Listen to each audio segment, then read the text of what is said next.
सनातन सभ्यता में जो लोग भी प्रोग्राम करें और उसमें शब्द सनातन आए, आपको सिर्फ तुलसी का पौधा देना है। और तुलसी को लेकर के भावुक मत होइए। वो फिल्म आ गई मैं तेरे तुलसी आंगन की, सब आंगन में ही घूम रहे लोग। तुलसी टोटली साइंटिफिक पौधा है, एकदम साइंटिफिक पौधा है। उसमें कई सारी ऐसी चीजें हैं, इसलिए हजारों साल से हमारी नानी दादी चाय के अंदर, दूध के अंदर तुलसी डालती थी, जुकाम ठीक हो जाता था। लेकिन तुलसी को आपने आस्था का मतलब, आस्था जोड़ दिया भाई। जब जोड़ दिया था जब आपके पास लिखित कुछ नहीं था, अब तो सब कुछ साइंस में है ना। तुलसी का पौधा दीजिए, इसमें पैसे खर्च मत कीजिए। आपका प्यार मैं घर तक भी ले जाऊंगा ना, तो मेरे पास इतनी जगह नहीं कि मैं इसे रखूं, मैं खुद ही रह लूं घर में, यही बहुत है। Don't waste money. इस दौर में जो योद्धा लड़ रहे हैं, उन योद्धाओं को पहचानिए, उनका सरनेम क्या है, इसमें कोई इंटरेस्ट नहीं है। अगर आप मुझसे कुछ पूछे तो मैं आज भी अंबेडकर को सबसे बड़ा ब्राह्मण मानता हूं। नो, हम बहुत झूठे और मक्कार लोग हैं। अंबेडकर की जाति, व्हाट नॉनसेंस यार। वो जो करके गया है, उसने इस्लाम के बारे में वो बोला है जो अच्छे अच्छे नहीं बोल सकते। सुबह से शाम तक 75 गंठी बांध करके हिंदुत्व की ठेका लेकर के घूमने वालों की हिम्मत नहीं है बोलने की, जो अंबेडकर ने अपनी किताब में लिख के गया है। लोग तो अपनी लिखी हुई किताबों को जला रहे हैं, कोई देख ना ले, भाईचारा ना बिगड़ जाए।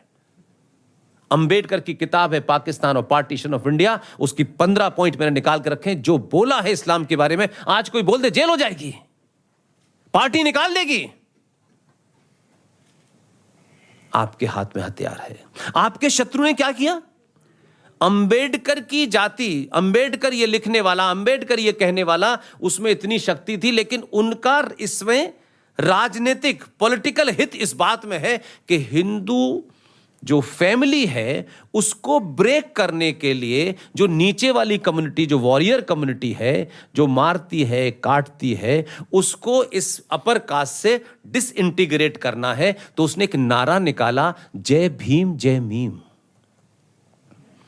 हम अपने भीम को हीरो नहीं बना पाए। उन्होंने ये जानते हुए कि अंबेडकर ने क्या क्या लिखा है इस्लाम के बारे में, इतना इतना भयानक लिखा है कि आज इस स्टेट में बोल नहीं सकते आप। और आपकी गिनती है कि नहीं हमें अंबेडकर, अरे मेरे भाई, अंबेडकर ने जो कहा उसे ही बता देते और भाईजान का जय मीम खत्म हो जाता। लेकिन आपकी अपनी नफरत, ये मैं ठाकुर हूं, मैं बनिया हूं, ये साला दलित, ये आप इसी में फंसे हुए हैं। आपने तो अपने 2 महापुरुषों को भी क्या बना के रखा है? कथावाचक। माएं बहनें जाती, करोड़ों करोड़ों 5-5 करोड़ रुपया लेते हैं भाई साहब कथावाचक। वो कथावाचक जाता है बेचारा, उसमें सब माएं जाती हैं, बड़े संपन्न परिवार की जाते हैं। 5-5 करोड़ रुपए देने वाले कोई कॉमन लोग तो नहीं होंगे, बड़े लोग ही देते हैं ना।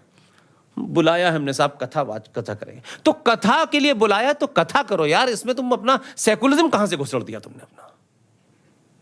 उस कथावाचक को जिसे आप 4-5 करोड़ रुपए दे, मैं इस पे मेरा विरोध नहीं है कि 5 करोड़ क्यों लेता, मैं 100 करोड़ ले, I am not bother for it, but मैं रेफरेंस के लिए कह रहा हूं यार कि जहां बैठ करके वो कथा सुनाता है, राम ये हुए, राम ने फौरन धनुष बाण लिया और चले गए और मां एक आज्ञाकारी थे, ये सारी कहानी तो तू सुना रहा है भाई मेरे।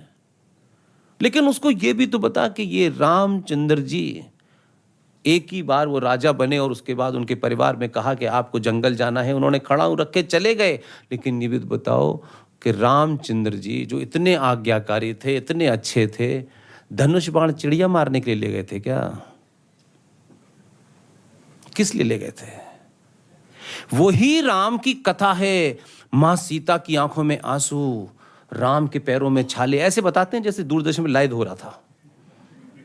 भावुक, एकदम इमोशनल बना दो पब्लिक को। और फिर उसके बाद में क्या बताते हैं, वहां तक ले गए एक मंच पे, एक बहुत बड़े, बहुत ही बड़े, बस इंची टेप कम पड़ जाता है। मैं बैठा था, मेरे सामने कोई सी बात करे, मैं बख्शता तो किसी को नहीं हूं। ये मेरे हिस्से में नहीं है कि भाई साहब इनसे मुझे कुछ लेना नहीं, आप चाय पिलाते हो मत पिलाना भाई साहब, कोई दिक्कत नहीं है। उन्होंने क्या महान ज्ञान दिया रत्नू साहब। वहां अच्छे पूरा मेरा ख्याल है 25-30 हजार लोग थे, इंदौर का स्टेडियम था और तमाम सारे जजेस बैठे हुए थे। वो क्या ज्ञान बांट, लोगों को क्यों बोलने की आदत है क्या? बोले कि अब हमें समय आ गया है कि हमें चम्मच से समुद्र खाली करना है। चम्मच से, चलो चम्मच से करो, ठीक है। अबे जब समुद्र खाली होगा तो पानी जाएगा कहां? लेकिन एक महामूर्खता है कि हमें हिलगा के रखना है। हिंदू को ऐसे काम में लगा दो कि बस वो गिनता रहे पेड़। आज मैंने राष्ट्र के लिए 15 पेड़ गिने। अबे क्या करना है? 20 कट गए तो उसको बता पहले। तो उन्होंने जब ये बोला तो मुझे आ गया गुस्सा। मैं इनका, भाई साहब चम्मच से पानी निकालने का समय नहीं है। ये आपने जो एक भीड़ इकट्ठी कर ली है ना, अब इसको कोई काम पे लगाना है तो लगा दिया आपने काम। राम की कथा सुनाओ और पूरी कथा सुनाओ। वही राम जो आदर्शवादी थे, यहां से वहां तक गए और उनकी पत्नी का जब अपहरण हो गया तो समुद्र के सामने उन्होंने 7 दिन तक विनती की, ए समुद्र देवता मुझे रास्ता दे दे, मेरी पत्नी को एक राक्षस उठा के ले गया है। समुद्र जने क्या समझ रहा था, लेकिन वही आदर्शवादी राम ने जब धनुष बाण ताना तो समुद्र 2 मिनट में औकात में आ गया। हिंदू को इतना ही करना है। और वो जो मथुरा में है, ये हमने किया है, आपके शत्रु ने नहीं किया, माफ कीजिएगा, ये हमने किया है। कृष्ण जी माखन चोर, गोपियों के कपड़े लेके छत पे बैठने वाला। हमने एक ऐसे फिलोसफर को जिसने उस समय अपने प्रवचन से, अपने आर्गुमेंट से, अपने तथ्यों से, लॉजिक से उस युद्ध में, धर्म और अधर्म की लड़ाई में, जो कायर लोगों की तरह से अर्जुन हां हां हां हां मैं कैसे मारूं, मेरे अपने हैं, अपनी बातों से उसको वहां तक ले गए कि हे अर्जुन, ये धर्म और अधर्म की लड़ाई है, ये न्याय की लड़ाई है। अगर उस अधर्मियों के साथ तेरे अपने भी खड़े हैं तो तेरा धर्म यह है, धनुष बाण उठा और उन्हें समाप्त कर। ये नहीं बताया हमने कृष्ण जी का, हमने उन्हें माखन चोर बना करके घर में घुमाया है। लड्डू गोपाल कैसे कैसे लाते हैं ढूंढ के हम। ये सिलसिला लंबा चलेगा, इस किताब को ज़रूर पढ़िए। इसमें हर किस्म का जिहाद है। जिहाद का मतलब ही यही है, पूरा इस्लाम के बारे में न जानते हैं आप लोग, इस्लाम के बारे में कोई मज़हब वज़हब नहीं है। जब मोहम्मद के ख़िलाफ़, जब वो ज़िंदा थे, उस वक्त एक कवियत्री थी उसी दौर में, उसने मोहम्मद के ख़िलाफ़ एक कविता लिख दी। मोहम्मद ने आदेश दिया, वो उसका एक 4 या 5 महीने का बेटे के साथ वो सो रही थी, अपने लोगों को भेजा और उसके टुकड़े कर दिए गए। फिर यहां फैलाया गया Islam is a religion of peace. आपने स्पेलिंग गलत समझ ली है, वो छुपा नहीं रहे को। फिर जब 27 टुकड़ों में बेटी फ्रिज में मिलती है तो आपको, अरे भाई वो है। तो सूरा नंबर 9 आयत नंबर 5 ये फरमाती है कि जो तुम्हारे अल्लाह और अल्लाह के रसूल पे विश्वास न लाए उसका कत्ल जस्टिफाई है। कितनी खूबसूरत किताब है, भाईचारा बढ़ा रही है। 50 साल में पता नहीं चला कि भाई कौन है और चारा कौन है। ये प्रॉब्लम हमारी है। शत्रु तो सुबह उठ के 5 बार अजान दे के बताता है, कोई छुपाता नहीं है शत्रु आपसे। हम मक्कार हैं, अपनी मक्कारी को छुपाने के लिए इधर उधर उधर इधर, ये दे दो फलाना दे दो, कुछ नहीं देने वाला है। ये 35 देशों में जो इस्लाम फैला है वो तलवार के जोर पे फैला है। आपके सुधरने का एक पॉजिटिव नोट पे बात खत्म कर रहा हूं। आप सोचेंगे बहुत देर से हम ही को घर आ रहा है ये तो।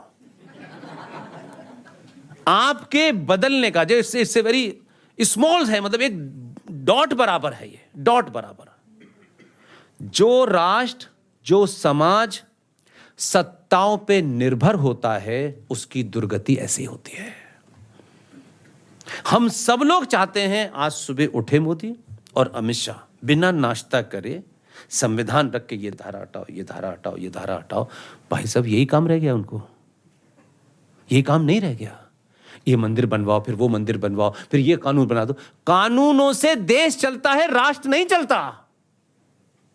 कानून तो बहुत सारे हैं इस देश के अंदर, उससे कुछ हो रहा है क्या? उससे नहीं कुछ भी हो रहा। और देश और राष्ट्र को यहां कहा गया कि देश प्रेमी मैं देश प्रेमी नहीं हो सकता क्योंकि मैं देश का अंग ही नहीं हूं।